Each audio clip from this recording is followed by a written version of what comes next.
तो आज हम पढ़ेंगे सबसे पहले नेशनल इनकम के बारे में। नेशनल इनकम होती क्या है ये समझेंगे कि नेशनल इनकम क्या होती है। नेशनल इनकम होती है एक साल में किसी देश की होने वाली इनकम। इसको हम इस तरह से भी समझ सकते हैं कि एक साल में हम अपनी एक इकोनॉमी के अंदर जितना प्रोडक्शन किया जाता है वो सारे प्रोडक्शन की कीमत को नेशनल इनकम कहा जाता है। ये है हमारी नेशनल इनकम। अब नेशनल इनकम जो है इस तक पहुंचने के लिए बहुत सारे कॉन्सेप्ट्स हैं कि नेशनल इनकम में हम कुछ और कॉन्सेप्ट्स को भी इंक्लूड करते हैं। तो सबसे पहले अगर हमें नेशनल इनकम बतानी है कि हम किसी देश की या किसी इकोनॉमी की नेशनल इनकम को मापना चाहते हैं तो हम किस तरह से उस नेशनल इनकम का मेज़रमेंट कर सकते हैं। तो हम क्या देखेंगे, हम देखेंगे कि एक साल में, यानी मान लो कि 2018 से 19 की नेशनल इनकम का मेज़रमेंट करना है। तो 2018 से 19 के बीच जितना हमारा प्रोडक्शन हुआ है, तो जितना प्रोडक्शन है 2018-19 में वो हमारे उस ईयर की नेशनल इनकम होगी। दूसरा हम ये भी देखेंगे कि जितना प्रोडक्शन हुआ है उतनी ही उस कंट्री के लोगों की इनकम भी होती है। जैसे मान लो हमने गेहूं का प्रोडक्शन किया और गेहूं है 1000 क्विंटल गेहूं का प्रोडक्शन किया। 1 क्विंटल गेहूं की कीमत जो है वो मान लेते हैं 100 रुपये है। तो 1000 क्विंटल गेहूं की कीमत होगी 1 लाख। तो 1 लाख रुपए के गेहूं का हमने प्रोडक्शन किया। अगर मान लो हमने केवल इसी गेहूं का ही प्रोडक्शन किया है एक साल में, तो हमने एक साल में 1 लाख रुपए के गेहूं का उत्पादन किया है, यानी 1 लाख रुपए हमारी इनकम भी है। ये production is equal to income. कैसे है प्रोडक्शन इनकम के बराबर कि हमने 1 लाख रुपए का ये गेहूं प्रोडक्शन किया है, इसमें से कुछ तो हमने वेज के रूप में दे दिया, कुछ हमने जो है ज़मीन रेंट पर लेके उत्पादन किया था, तो रेंट के रूप में हमने कुछ अमाउंट ज़मीन के मालिक को दे दी।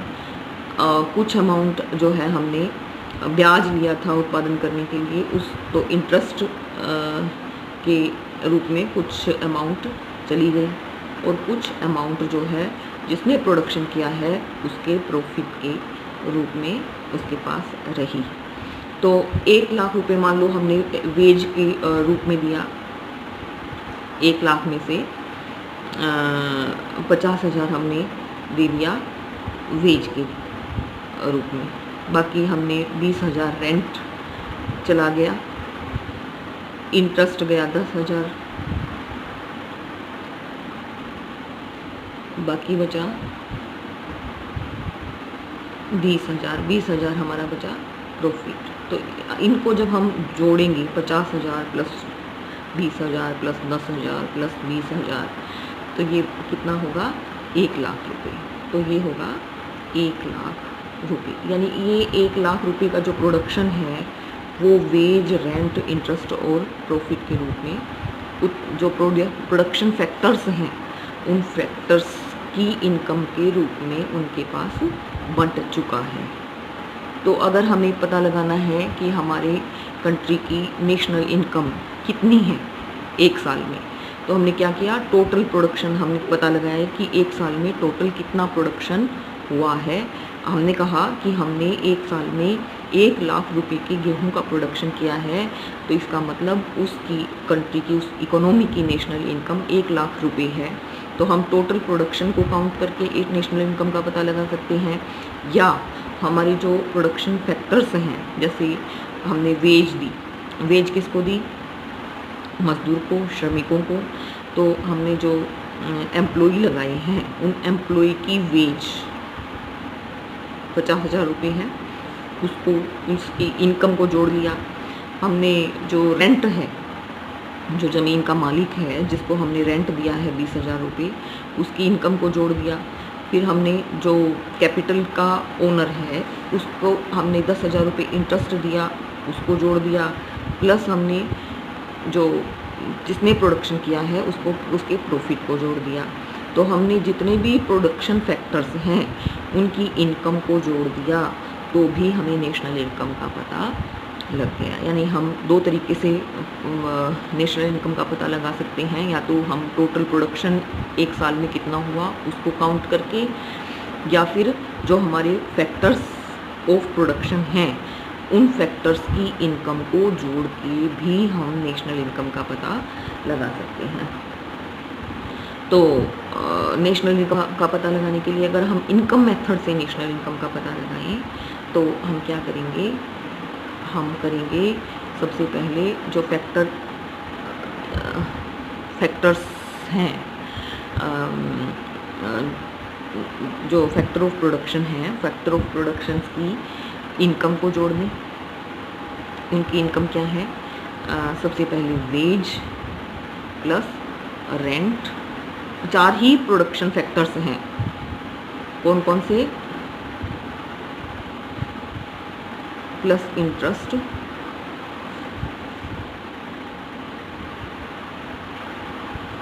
Plus profit.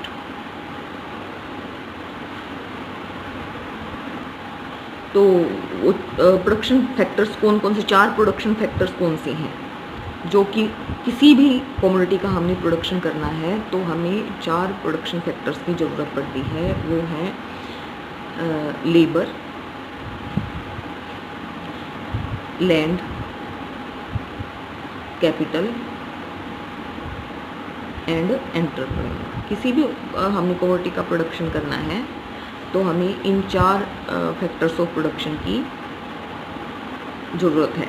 तो लेबर को हमने जो इनकम दी वो है वेज, लैंड को जो इनकम दी वो है रेंट, कैपिटल को जो इनकम दी वो है इंटरेस्ट, एंड एंटरप्रेन्योर को जो इनकम दी वो है प्रॉफिट। यानी इन 4 प्रोडक्शन फैक्टर्स की इनकम को जोड़ दें तो हम लोगों को नेशनल इनकम का पता लग सकता है। अच्छा, इसको अब नेशनल इनकम नहीं कहेंगे, इसको हम कहेंगे NDP, डोमेस्टिक प्रोडक्ट है ये। डोमेस्टिक प्रोडक्ट क्या है, डोमेस्टिक प्रोडक्ट होता है कि एक इकोनॉमी की जो डोमेस्टिक टेरिटरी है उस टेरिटरी के अंदर जितना भी प्रोडक्शन हुआ है उस प्रोडक्शन को उस इकोनॉमी की डोमेस्टिक प्रोडक्शन कहा जाता है। जैसे मान लो ये इंडिया है, ये इंडिया का मैप मुझे नहीं बनाना आता, लेकिन मान लो ये इंडिया है, ये इंडिया है, हम मान लेते हैं। इस इंडिया जो हमारी टेरिटरी है, इसकी सीमाएं हैं, उन सीमाओं के अंदर हमने जो प्रोडक्शन किया है उस प्रोडक्शन को उस कंट्री की डोमेस्टिक प्रोडक्शन कहा जाएगा। डोमेस्टिक यानी इसकी डोमेस्टिक टेरिटरी के अंदर किया जाने वाला प्रोडक्शन। तो इसकी टेरिटरी के अंदर किया जाने वाला प्रोडक्शन जो है वो है डोमेस्टिक प्रोडक्शन।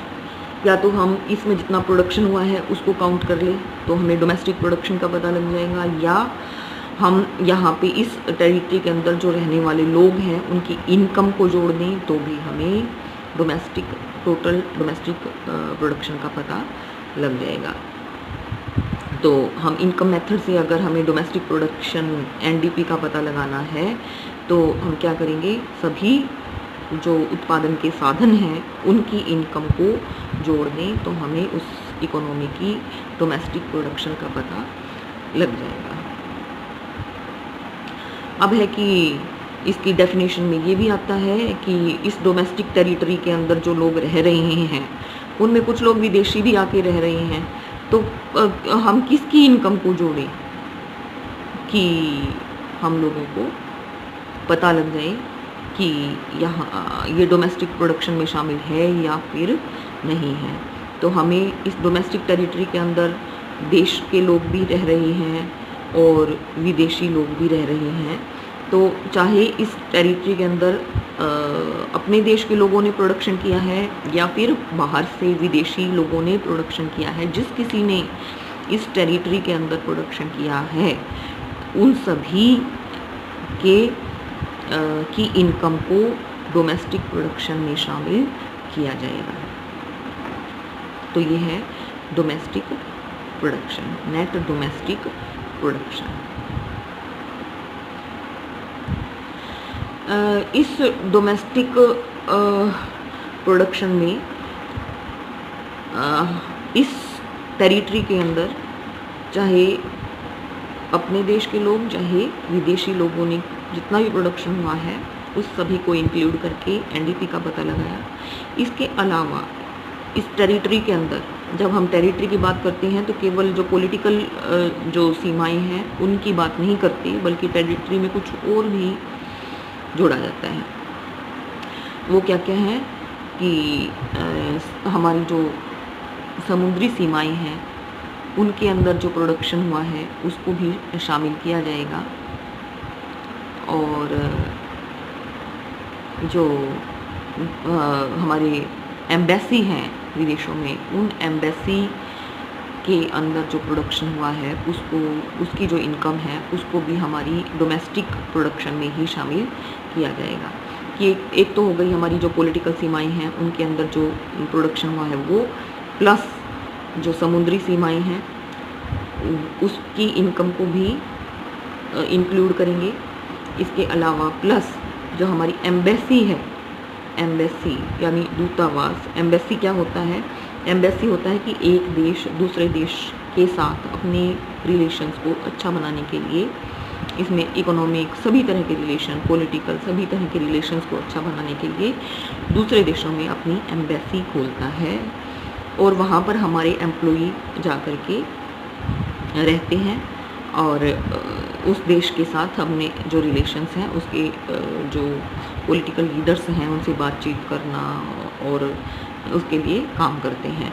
इसी तरह से विदेशों के जो दूतावास हैं या एम्बेसी हैं वो हमारे देश में होती हैं। जैसे अमेरिका का एम्बेसी हमारी कंट्री में है, ये मान लो ये है एम्बेसी, अमेरिकन एम्बेसी है, तो यहाँ पर वो अमेरिका के लोग आएंगे। इसी तरह से हमारी एम्बेसी मान लो इसमें है, ब्रिटेन में है, तो हमारे जो दूत हैं या एम्बेसडर हैं वो ब्रिटेन में जाएंगे और वहाँ पर उनका काम होगा इंडिया के रिलेशंस को ब्रिटेन के साथ अच्छा बनाना। तो हमारे जहाँ कहीं भी जिस किसी देश में हमारे एम्बेसी हैं उस एम्बेसी की इनकम को इंडिया की इनकम में जोड़ा जाएगा। मान लो जैसे ये ब्रिटेन में हमारी एम्बेसी है तो यहाँ पे इनको जो इनकम होगी उस इनकम को हम अपने इस जीडीपी के अंदर जोड़ेंगे। हालांकि ये हमारी इस पॉलिटिकल सीमा से बाहर है, लेकिन इस एम्बेसी, ब्रिटेन जो एम्बेसी है इसको इंडियन टेरिटरी में जोड़ा जाएगा। तो यहाँ से होने वाली इनकम को हम हमारी डोमेस्टिक इनकम में इंक्लूड करेंगे। इसी तरह से किसी भी देश में हमारी एम्बेसी है, अमेरिका में है, तो उसकी इनकम को इंडिया की टेरिटरी में इनकम में इंक्लूड किया जाएगा। हमारा अफ़गानिस्तान में एम्बेसी है तो उसकी इनकम को हमारी इंडियन टेरिटरी में इंक्लूड किया जाएगा। इसी तरह से अगर विदेशों की एम्बेसी हमारे देश में है, जैसे ये अमेरिकन एम्बेसी हमारी कंट्री में है, तो इसकी इनकम को अमेरिकन इनकम में इंक्लूड किया जाएगा। अगर ये ब्रिटेन की एम्बेसी हमारी कंट्री में है तो ब्रिटेन की एम्बेसी की इनकम को ब्रिटेन की डोमेस्टिक इनकम में शामिल किया जाएगा। हालांकि ये हमारी टेरिटरी में है, लेकिन इसकी इनकम को हमारी डोमेस्टिक इनकम में इंक्लूड नहीं किया जाएगा, बल्कि जिस देश की एम्बेसी है उसी देश की इनकम में इंक्लूड किया जाएगा। तो जब हम एनडीपी का पता लगाते हैं तो एनडीपी का पता लगाते हुए हम क्या करते हैं, हमारी देश में, इकोनॉमी में जितने भी लोग हैं जो हमारी इस डोमेस्टिक टेरिटरी में रह रहे हैं, उन सभी की इनकम को जोड़ दिया जाएगा, wage plus rent plus interest plus profit. इसके अलावा हम इंक्लूड करेंगे एम्बेसी की इनकम को, जो हमारे दूसरे देशों में एम्बेसी है उनकी इनकम को, समुद्री जो सीमाएं हैं उनकी इनकम को भी हम अपनी डोमेस्टिक टेरिटरी में इंक्लूड करेंगे। ये है किसी देश की एनडीपी। ये हो गया net domestic product at net domestic product के बारे में पता लग गया कि क्या होता है। एक डोमेस्टिक टेरिटरी में जितना भी प्रोडक्शन हुआ है उसको एनडीपी, उस इकोनॉमी की एनडीपी कहा जाता है। अब आ जाता है NDP at factor cost and NDP at market price. तो इनमें क्या डिफरेंस है? अब जैसे मैंने पहले बताया कि एनडीपी एट फैक्टर कॉस्ट का मतलब है कि अगर हम किसी इकोनॉमी की डोमेस्टिक प्रोडक्ट का मेज़रमेंट कर रहे हैं, और तो दो तरीके से कर सकते हैं कि जितना प्रोडक्शन हुआ है उस प्रोडक्शन को हम कैलकुलेट कर लेंगे कितना रुपए का प्रोडक्शन हुआ है, तो हम कह देंगे कि इस साल इतने रुपए का प्रोडक्शन हुआ है, तो हमारी डोमेस्टिक प्रोडक्शन इतना है। और अगर हम उसको फैक्टर इनकम जोड़ करके, wage plus rent plus interest plus profit करके, हम इनकम को जोड़ करके अगर हम डोमेस्टिक प्रोडक्ट का पता लगाते हैं तो उसको कहेंगे एनडीपी एट फैक्टर कॉस्ट। यानी हम दो तरीके से कैलकुलेट कर सकते हैं। एक तो है इनकम मेथड। इनकम मेथड में हमने क्या किया, हमने सभी की, एक इकोनॉमी की, एक टेरिटरी में जितने लोग हैं उन सभी की इनकम को जोड़ दिया। उसकी इनकम क्या है, wage plus rent plus interest plus profit.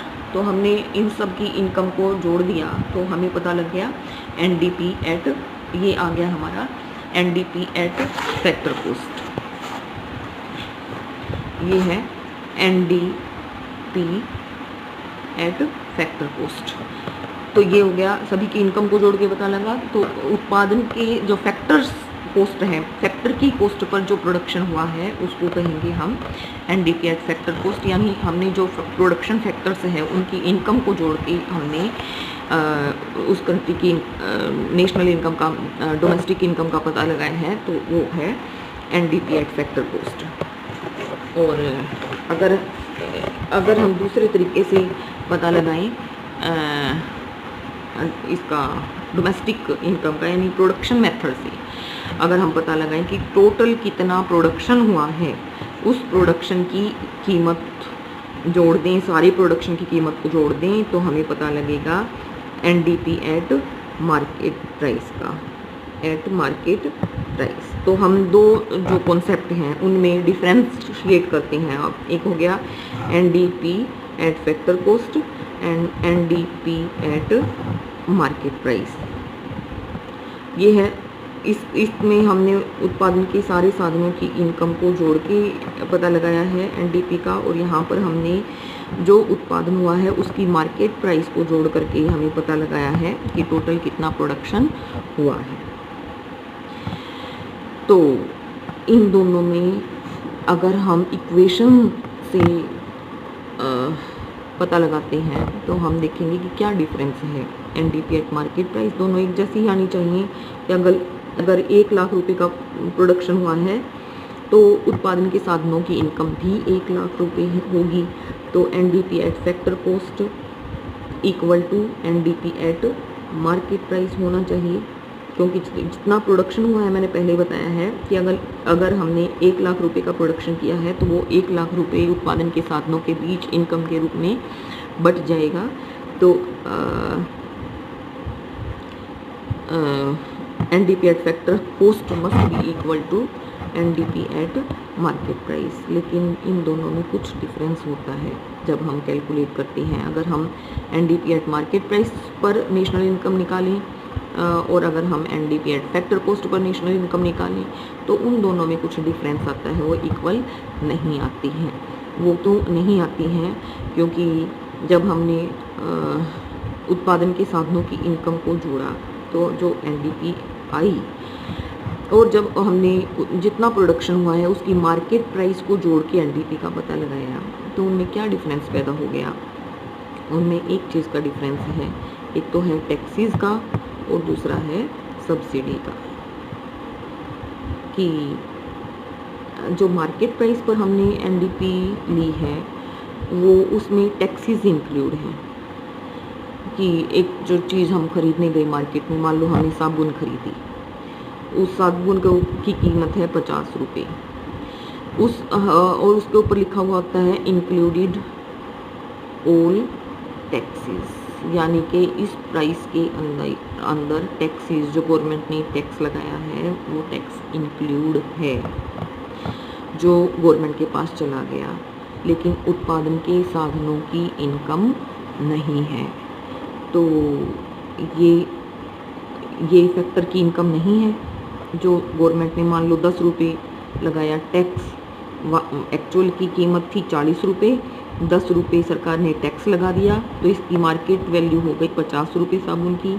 तो हमने जब ख़रीदा साबुन को तो हमने 50 रुपये की पेमेंट करी है, इसकी कीमत साबुन की 50 रुपये है, लेकिन इस 50 रुपये में उत्पादन के साधनों के पास 40 रुपये गया, जबकि 10 रुपये गवर्नमेंट के पास टैक्सेस के रूप में चला गया, यानी फैक्टर इनकम में ये 10 रुपये इंक्लूड नहीं है। तो ये डिफरेंस आ गया एनडीपी एट फैक्टर कॉस्ट पे जब हम नेशनल इनकम का पता लगाएंगे, और मार्केट प्राइस पर जब हम नेशनल इनकम का पता करेंगे तो ये 10 रुपये का डिफरेंस आएगा। ये 10 रुपये जो टैक्सेस के रूप में हैं ये मार्केट प्राइस में तो इंक्लूड होंगे, लेकिन फैक्टर इनकम में इंक्लूड नहीं होंगे। तो यहाँ पे 10 रुपये ज़्यादा आएगा नेशनल इनकम, और यहाँ पे 10 रुपये कम आएगा। इसी तरह से दूसरा डिफरेंस पैदा होता है सब्सिडी की वजह से। सब्सिडी क्या है? सब्सिडी है कि जो गवर्नमेंट है वो वो किसी जो फैक्ट्री है या हमारी कंपनी है जो कि प्रॉफिट में नहीं जा रही हैं, वो लॉस में चल रही हैं, तो उसके प्रोडक्शन को बढ़ाने के लिए गवर्नमेंट कुछ इकोनॉमिक हेल्प करती है उनकी। अगर सब्सिडी जब दी जाती है तो प्राइस कम हो जाती है। जैसे मान लो हम एक सिलेंडर लेते हैं, सिलेंडर, अब ये जो सिलेंडर है इसकी कीमत है, एक्चुअल जो कॉस्ट आई है वो है 1000 रुपये मान लेते हैं। अब 1000 रुपये में से इसकी कॉस्ट तो है 500 रुपये, और 500 रुपये गवर्नमेंट ने सब्सिडी दी है, ठीक है। तो सब्सिडी देंगे, हाँ, कॉस्ट आई 1000 रुपये, कॉस्ट है 1000 रुपये, इसकी प्राइस जो है, प्राइस है 500 रुपये। सिलेंडर की प्राइस मान लो 500 रुपये है, हमें 500 रुपये में मिल रहा है, लेकिन लागत उसकी 1000 रुपये है। तो ये 500 रुपये का घाटा जो हुआ उसको कौन देगा? वो गवर्नमेंट पे कर रही है सब्सिडी, यानी सब्सिडी के रूप में 500 रुपये दे रही है। तो इसलिए 1000 रुपये की कॉस्ट अगर प्रोड्यूसर को आई है तो 500 रुपये गवर्नमेंट ने पे किया और 500 रुपये कंज्यूमर ने पे किया। टोटल जो प्रोड्यूसर है उसके पास 1000 रुपये आ गया है, लेकिन कंज्यूमर को 500 रुपये ही देना पड़ा। 500 रुपये गवर्नमेंट ने सब्सिडी के रूप में प्रोड्यूसर को पे कर दिया है। तो ये सब्सिडी है। जब सब्सिडी मिलती है तो मार्केट प्राइस कम हो जाती है, ठीक है, कम हो गई। 1000 रुपये की लागत थी, यानी जो उत्पादन के साधनों की इनकम हुई 1000 रुपये, लेकिन कंज्यूमर को प्राइस के रूप में देना पड़ा 500 रुपये।